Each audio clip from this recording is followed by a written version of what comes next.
Hey guys, it's Jessica from Peace Love Books, and today I'm here with the 7 books I've read in the second half of February. I read 10 books the first half of the month, which is amazing because I did a 24-hour reading vlog, and I did travel Valentine's Day weekend, so because February was already short and I kind of missed an entire weekend of reading, which is when I do a chunk of my reading, and I read a 700-page book, I kind of did not read as much as I wanted to, but it's okay. 17 is still amazing. I just think about the days where I was reading like 30 plus books a month. Who was she? I don't know. Also, I think it was during COVID too, so we weren't really doing anything. But very excited to chat about these. If you're interested, I do have the first half of my wrap up linked down below. I always split these up into mid-month and end of month because I don't remember everything I read. Try talking about 17 books in one video. That's a lot. So I have the 7 that I read. A good chunk of these I read for a reading vlog that I just posted today, the day I'm filming this. So that is up already if you want to watch. But I read 2 Sadie Kincaid books. So I read the Chicago Ruthless series with my Patreon. I love reading with them. We do pick a series a month to read. It's always linked down below if you're interested. We read the Chicago Ruthless series this month. We're reading a fantasy romance trilogy in March, which I'm very excited for. But I first read Joey, which is book 2. I actually ended up not completing the series because I wasn't loving it, so I read 1, 2, and 4. So Joey is book 2. This is the sister of the like mafia brothers. The whole series follows siblings, and so we see Joey in the first book. She's definitely like a wild problem child, and I feel like this is a very common trope in mafia where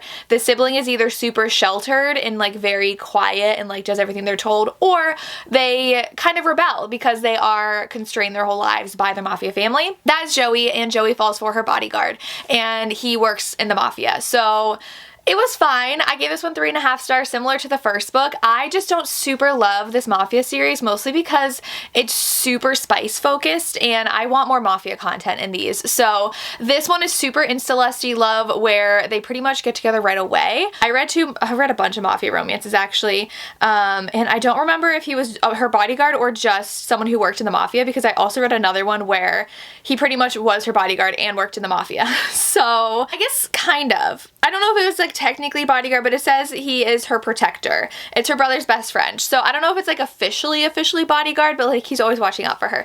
And I did like, so like the problem with Sadie Kincaid is like the beginning is really strong and the end is really strong. It's the middle where they kind of lose me. So in this one, I really like the beginning, and like the end was really fun because in the end is normally where like all the mafia stuff like really goes down and all the action happens, but like we just have a ton of spice mixed in there, which I like spice in my romances, but like at some point it kind of gets redundant. So this one, 3.5 stars. I did like the taboo nature of it where like he was falling in love with his best friend's like sister, and they were like the leaders of the mafia, so like you don't want to go there, but there was definitely enough action in here to keep me interested by the end. But overall, like 3.5. It was just okay. So I had read Dante at the end of my first wrap up and talked about it, so that was a 3.5 star book 1. Joey book 2 I gave 3.5. Finished in one day. I listened to the audio. It's Keres, which is how the audiobook pronounced his name. This sounds weird however I pronounce the name, but audiobook said Keres. I did listen to all these on audio, so I skipped to book 4 because Lorenzo's was, we saw him like with his wife who is dying of cancer, and we get his story after his wife dies, and I just wasn't super interested because I heard a super BDSM too, so I was like, oh, it's gonna be even more spicy than what we're already getting, so I skipped that one, went into Keres, loved it so much. I did give it 4 stars because for this one, instead of the mafia being in the beginning and the end, the mafia was pretty much all the way through, and then the last like 20% I almost just stopped because it was basically a 20% epilogue, and I don't care. So this one, our heroine is actually a secret sibling of Dante, Joey, and Lorenzo's, and she had a really rough upbringing.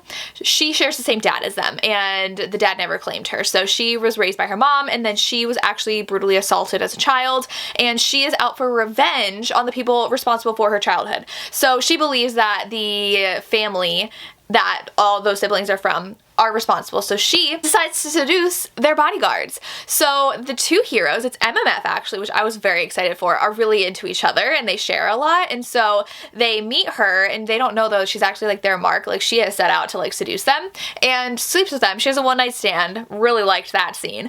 And then she copies their phones while she's over, leaves in the morning, and she figures out who they are guarding and meets them at an event, and they're like, oh my god, it's you, why'd you leave? And so she kind of like schmoozes with them and kidnaps the person they're bodyguarding so that she can get revenge on their family.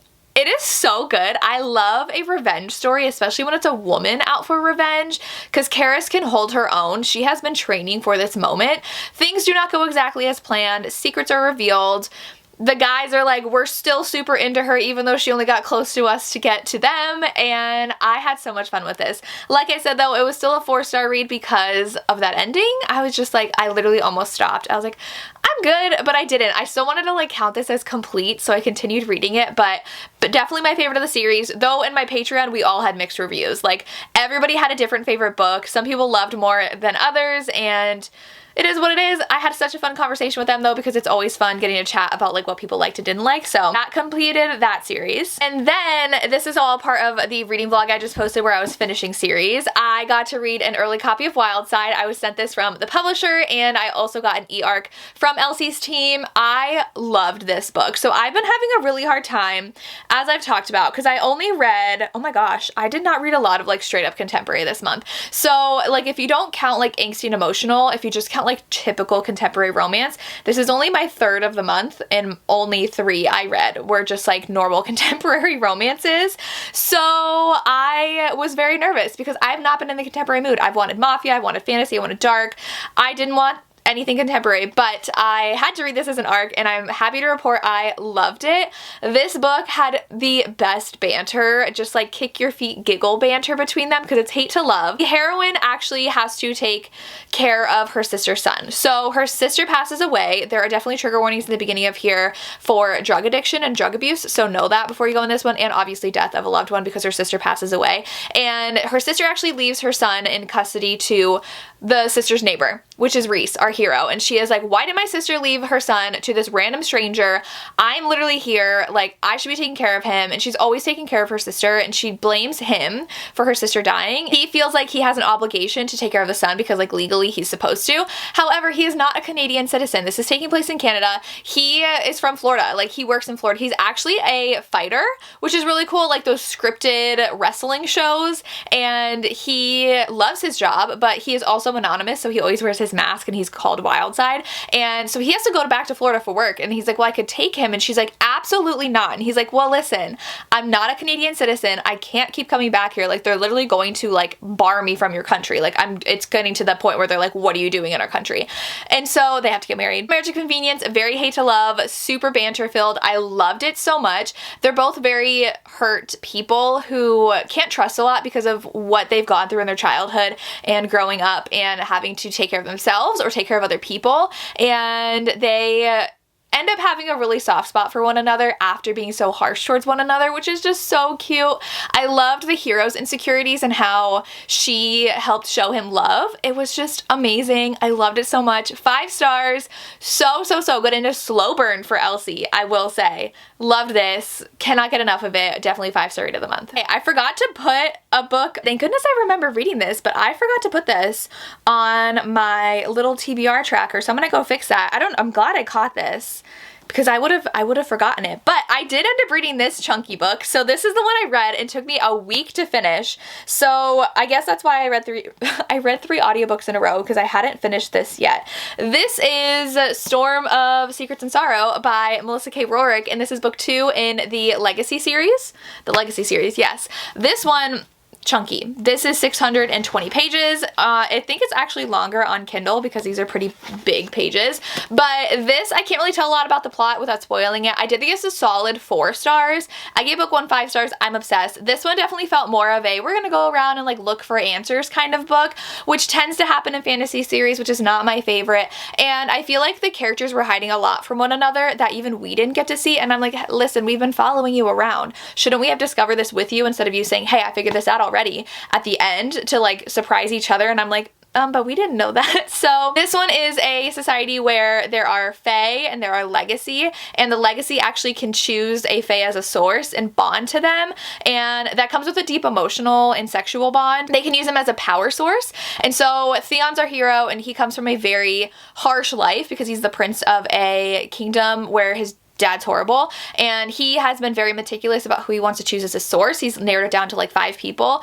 meets our heroine, chooses her, and there's a ton of secrets about who she is and her true powers and where she comes from, and she is very much resisting the bond. She's a very headstrong character, and she's like, I don't want to be used, and I don't want to be forced to do things, and so she's still resisting the bond, and then things are revealed, and this is just continuing that. I love the side characters. This definitely reminds me of Sarah J. Maas, where I fall in love with their stories just as much as the main character's stories, so I love this whole world. I would have liked a little bit less of just like kind of walking around, going places and discovering secrets. A little bit more action would have been nice, but so good. And so I actually read 8 books. Did not remember. I can't believe I didn't put it on I have my little like tracker that I use for Instagram, and that's what I'm like always religiously updating this in Canva, but I have to do a little adjusting.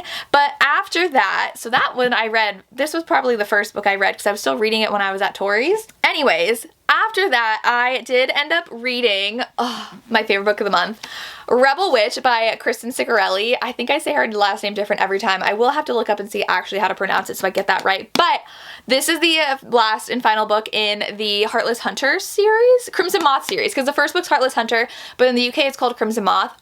This one had me like screaming, kicking my feet over the romance. So the first book is a witch and a witch hunter in a society where witches are literally like tracked down and killed, and the heroine is secretly a witch, and in this society if you cut yourself to use magic for blood magic that all witches use, it leaves behind silver scars, so it's very easy to figure out who witches are. She's never cut herself before. She'll only use her period blood to do magic, and she literally has dedicated her life to freeing witches. She's known as the Crimson Moth. The hero's a witch hunter, and he and the Crimson Moth are mortal enemies, basically. So he gets wind that she might be the Crimson Moth, and so he courts her because she is just this kind of like ditzy girl in society. That's the persona she's put out. They decide to court each other because she wants secrets from him to find missing witches. And so they start fake courting, both with their own agendas, but start falling in love with each other. And in this one, he's still trying to kill her, and she's still trying to save witches. So it is so good, the hate to love. He has a very, very good reason for hating witches. And so in his core, he wants to hate her, and he can't because he loves her so much. And it is so good. I'm obsessed with this romance. If you haven't read this duology yet, you have to. It's so quick. And because there's only 2 books, there's never a slow moment. Like, these both are action-packed. So, so good. So much drama and angst as well, and emotion in these. Oh, I loved it so much. 5 stars. I read it in 2 days. Like, I was kind of feeling slumpy where it was taking me forever to read things physically. Read 200 pages one day and 250 pages the next. I couldn't put it down. Obsessed. 5 stars. Please read it if you haven't yet. You can watch my vlog if you want my giddy reactions to this book. Then I finished the audiobook for When She Tempts by Gabrielle Sands. This one I was super, super excited to read, and I heard it was amazing. I really enjoyed book 1. I gave it 4 stars. This one I actually didn't enjoy as much as book 1. I'm giving it 3.5. I think I'll round up to 4 because it was still like a really solid mafia romance that I would recommend to someone if they wanted to read mafia. But this one's like in age gap. She's 18, he's 33, and I did feel like the age gap felt very big in this one because he's this mafia guy who's 33 and she feels so much her age. And when there's that big of an age gap, especially if the heroine's that young, I like them to feel a little bit more mature from what they've gone through. She didn't really feel that way, and so I wanted a little bit more from her character, and in this one, they are not with everybody else, so she's actually taken by him, so it's kind of bodyguardish too, where she's taken by him to his home in a different country. I actually don't remember where he takes her, because the first book takes place in Ibiza, but he takes her and she has a big crush on him, and they're basically like living in the same house together, and I just would have liked a little bit more mafia romance, but it was definitely still a really good mafia romance. So that's where the 3.5 comes in. Definitely forbidden because like he knows like she's the sister of the boss, so she's very off limits, and they are around each other all the time, so it's super tempting for both of them,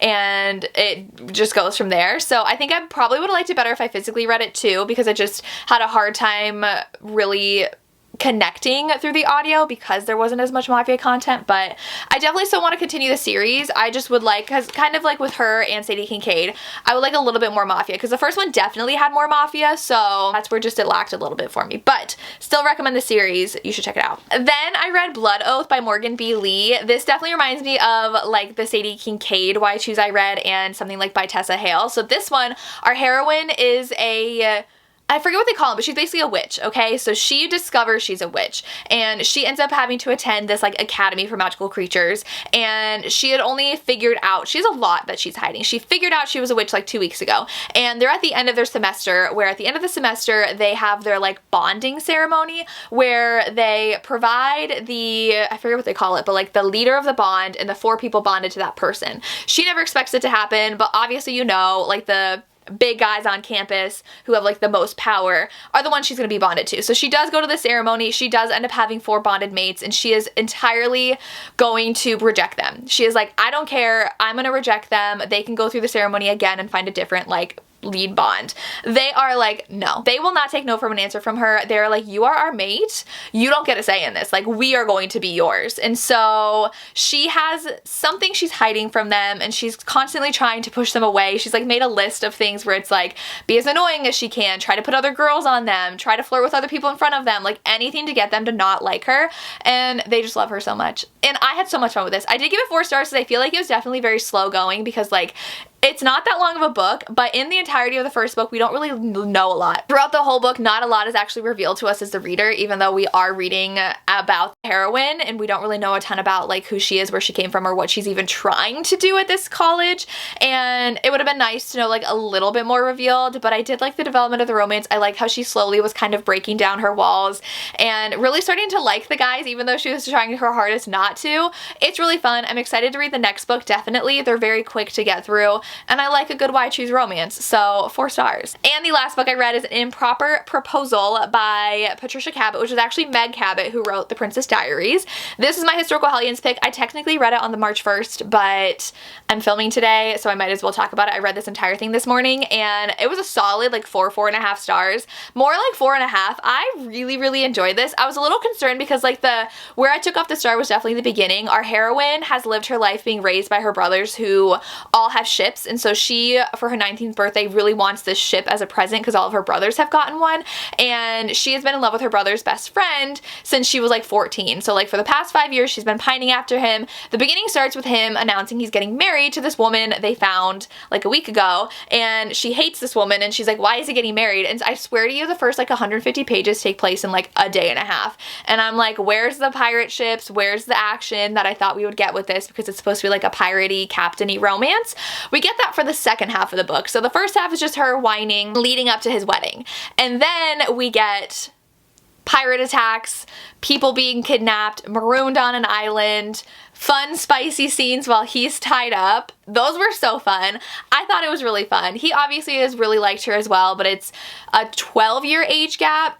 10, 11, 12-year age gap between them, and she is his best friend's sister. She has very overbearing brothers. It really definitely reminded me of the Mallory Anderson series by Joanna Lindsey. I did really like that series, and this definitely gives those vibes. I had so much fun reading it. It flew by the second half of the book, definitely, because the first half I was like, why are we still not at the wedding yet? And that was like, it's supposed to happen tomorrow. Like, it just took a long time to get there, but super fun and action-packed the second half. I really love the heroine. I loved her relationship with the hero. So fun. And those are the 8 books that I read this month. I can't believe I forgot to put the longest book I read on my reading tracker, but I'm glad I remembered, and that is all I have. Let me know in the comments if you have read any of these and what your favorite books of February were. I would love to hear, and if you've made it this far, leave me a pirate flag for this last book, because there's definitely pirates in here, and it was definitely a lot of fun. So leave me a pirate flag if you made it this far, and that's all I have. As always, thank you so much for watching, and have a good day. Bye.